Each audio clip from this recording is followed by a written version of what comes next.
I'm Richard Trethewey.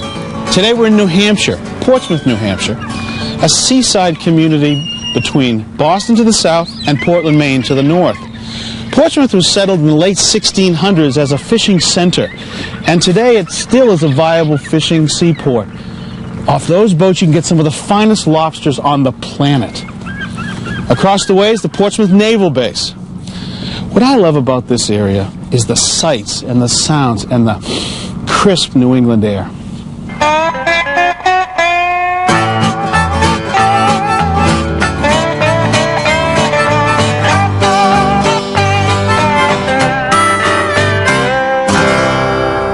When you come to Portsmouth, be sure to come here, Strawberry Bank.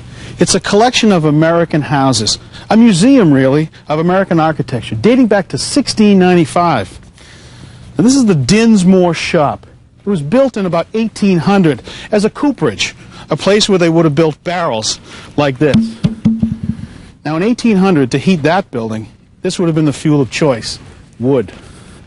You just tried to make it through a New England winter. No one ever worried about getting fresh air into these buildings. It leaked from everywhere, through the walls, through the windows, through the doors. Today, with rising fuel costs, we need to keep the heat in the building. We need better insulation, better windows. This tightening of the building has led to a new issue: the quality of the air inside of houses, businesses, and schools. It's especially important nowadays because each school day, 1 in 5 Americans occupies a school building. You may be surprised to learn that indoor pollutant levels may be 2 to 5 times, even 100 times higher than outdoor levels.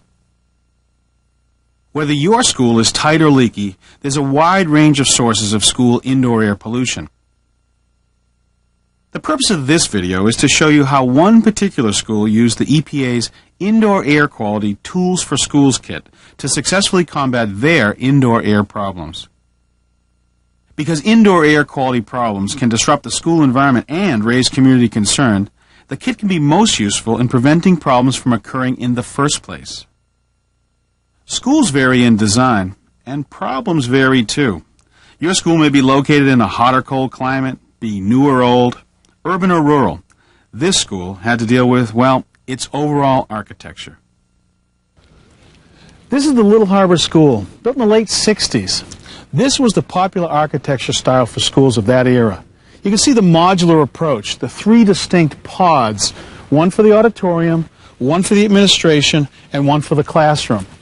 The popular thinking of that era is that students would learn better in an open environment, an open classroom where they could see and hear everything that was happening around them. Well, nowadays that's fallen out of favor, and that large pod has been broken down into smaller, more traditional-sized classrooms. Well, the issue is, how do you get good, clean, fresh air into these smaller rooms when the mechanical system was designed for the larger pod? Well, here at Little Harbor, it's a success story. They put together a team of concerned community members to work together for a more healthful environment for teaching and for learning. Now, let's go inside and get warm. Looking good in there, Margot. I think you're feeling better. Yeah, ready to go back to class? Our story starts here, in the health room. The school nurse, Priscilla Santiago, is the co-coordinator of indoor air quality. Priscilla, hello. Hello, Richard. Who's this? This is Margot. Hey, Margot. Yeah, she's feeling a little better and is ready to go back to her class. Well, that's good news. Okay, Well, Margot. this brings back some memories for me, Priscilla, being back in the school nurse's office. Oh, you were one of those. Well, I mean, I was pretty healthy, but, you know, anytime there's a big math test, I wanted to check in here. Yes, I have a number of students like that as well, and also when there's a substitute teacher. Oh, really? I didn't think of that one. Now, tell me, a typical day for you as school nurse, what's that all about? You do some health screening, vision, hearing, health class teaching. I see about 25 students a day. What are you seeing mostly? Skin, knees here and there? Bang knees, headache, stomach ache, and a lot of students too who are, because if both parents are working, they need that little TLC. Well, TLC isn't a bad thing to get. Yeah, yeah. Now, you were one of the first people, as I understand, to suspect there might be an issue with the air in this building. Yes, seeing a lot of teachers and a lot of students as well, but bronchitis and recurring bronchitis and sinusitis and asthma. The children that would have asthma in one part of the building, they go to another part of the building, increased incidence. Oh, really? Yes, and teachers. There were 3 older teachers that were newly diagnosed with asthma. But that's unusual for adults, right? That was a concern, yes. Okay, so what'd you do? Well, we formed a team, and using the EPA, Indoor Air Quality Tools for Schools kit, sure, yeah. We identified the problems, Yeah. and then we went from there. So what next? Well, we did a survey of their symptoms, and let me show you. Okay, so what are we looking at? This down here is the symptoms of the individual, of the staff. I see. Headache, nausea, swelling, itchy eyes, cough, congestion, migraines, allergies, all the things that could happen to people. That's right. And then we had the staff themselves take a look around and do a checklist of their surroundings. High temperature or odor or spills on the carpet. Oh, here's an intake block. Okay, so Right. there's all the things that could happen to the systems. So then we put it on the map of our school. That's and a great idea. And took the indoor, you could see in the core of the building, there's a concentration of symptoms and physical problems. Sure, look at them all now. Now, this is also the part of the building where petitions were added, right? Right, right. Now, I've got to see that. Oh, well, I'd like for you to meet Peter Torrey, my co-coordinator. Okay, I'll check in with him and talk to you later. Okay, great. Hope I don't get caught without a hall pass. Peter Torrey, how are you? Richard, how are you this afternoon? Doing great. What a beautiful school you've got here. Well, we're really quite proud of it, but it's quite different from the day it was built. How so? Well, it was built as an open concept school with no walls. It was wide open in here. So you could hear what was going on in a classroom way over there, back here? Must have been unbelievably disruptive. I can tell you, being a teacher here in the early 70s, it was tremendously disruptive. Look what you've done here. Added a accordion door here. Even a half partition made out of a rolling closet. Sure, and we've even added formal walls. Okay, so this partition. So what's behind here? This used to be a computer lab. It's now an office, but Okay. we've taken the lab out. Okay. How come? Well, we found that in here was an awful learning environment. There was no ventilation. The heat from the machines just made it unbearable for the students in here. So what'd you do?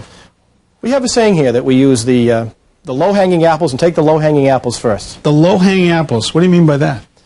The easy and simple solutions. Okay. For example, the computer lab, we moved it across the hall. Oh, sure. Look at this. It's beautiful. Much more open, plenty of light. This is terrific. We're really quite proud of it, and I think the students are really enjoy being in here. Great. However, what we also found is that by putting up the walls and so on as we have, that the building gets quite stuffy. So what do you do then? Well, fortunately here you can go over and open a window. Peter, I mean, no matter what kind of school you're in, I hear about this all the time.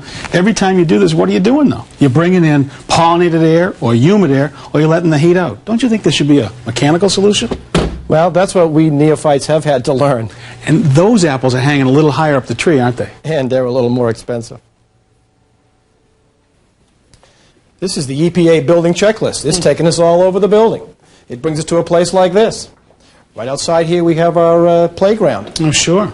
Now, it's covered with sand, of course, to protect the kids from the high-level falls. And it would be nice to keep that sand out there, wouldn't it? It's really a problem for us because it does find a way in. Now, I see you've put a sign up here. Are the kids paying attention to that? Some do, some don't, of course. Now, I notice here you've got a barrier mat. Now, that's a good idea to at least try to keep some of the sand here. Once again, we're using the checklist. The barrier mats are part of that checklist. Here, tile's a perfect choice because at least you can keep that clean. But here, vintage carpet. This carpet was installed when the building was built in the late 1960s. It's Wow. original. You know, carpet is such a great choice for acoustics and for aesthetics, but how do you keep it clean? Maintenance is a problem on carpets. We can really only steam clean them in the summertime. So what are you going to do? Well, the team has recommended that we install tile in the high-traffic areas, such as this. Well, you keep working your checklist. Now, sooner or later, I always seem to end up in the mechanical room. Can I visit yours? Al Savageau, our head custodian, is upstairs waiting for you. I'll check it later.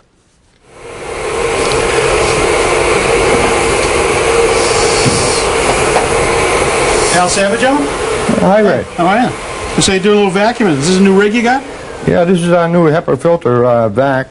Now, HEPA filter, I've heard of that. What's the big deal about that? Well, the air that it draws in, it emits cleaner air out due So- to the filter. So you're filtering the exhaust so you're not getting dirt particles up in the air. Right. Well, that's a good rig. Now, I didn't come up here, though, to learn about vacuuming. I wanted to see the mechanical room. Oh, the penthouse. Yeah. Right this way, I'll show you. The penthouse. Well, I see why you call it the penthouse. Look at this place. I mean, so often we find these air handlers mounted up on a flat roof, exposed to sun, wind, rain, even snow. Yeah, we like it here. Yeah. Now, what did you find as you started to snoop around up here? Well, one thing we found was the air intake was closed How on this come? particular unit here.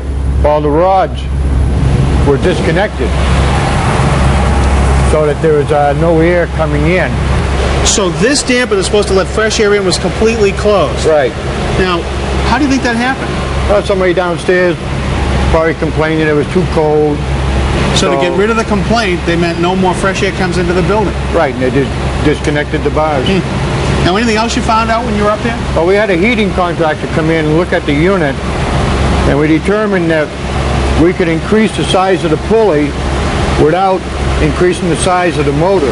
Okay, what'd that do for you? It just about doubled the airflow Really? in the unit. So, what's the cost of a replacement pulley? About $75. So for about $75, you double the volume. Right. You know, it proves the old adage that the most expensive solutions are not always the best. Right. Well, I got to tell you, you did a great job here. Nice find. Thank you. Well, I have had a great day. I've learned a lot. I really want to thank you for giving me the time. It's been a pleasure having you here. You know, it comes down to common sense, doesn't it? The fact is, it's the strength of the team. If you had been the one to complain about indoor air quality, they'd say, oh, that's just Al or Priscilla. They'd say, oh, you're worried about because you're the nurse. Peter, they'd probably say, you were worried about the budget. It's really the strength of the team that's exciting to me. It takes a lot of people to be on the team. Great. Yeah. That's right, Richard. You know, if we stay together, we stay focused, we sit around the table, we work on the problems together, what we end up doing is solving the problem for kids and removing all those turf battles. Guys, congratulations. Keep up the good work. Thank you. Thank you. The folks at Little Harbor use the Environmental Protection Agency's Indoor Air Quality Tools for Schools kit to get their effort off the ground. And no matter what your school's issues may be, you can too. This kit is an easy-to-use, common-sense tool to identify and solve many of the problems associated with indoor air quality. Even way downstairs. Included with the kit are the IAQ checklist, a problem-solving wheel, the coordinator's guide, a ventilation basics video, and handouts for team members. Now that was exciting.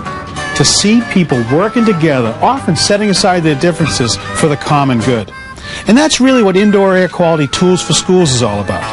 It's a low-cost, often no-cost approach to preventing and solving indoor air quality issues in schools. On behalf of the U.S. Environmental Protection Agency, I'm Rich Trethewey. Thanks for watching.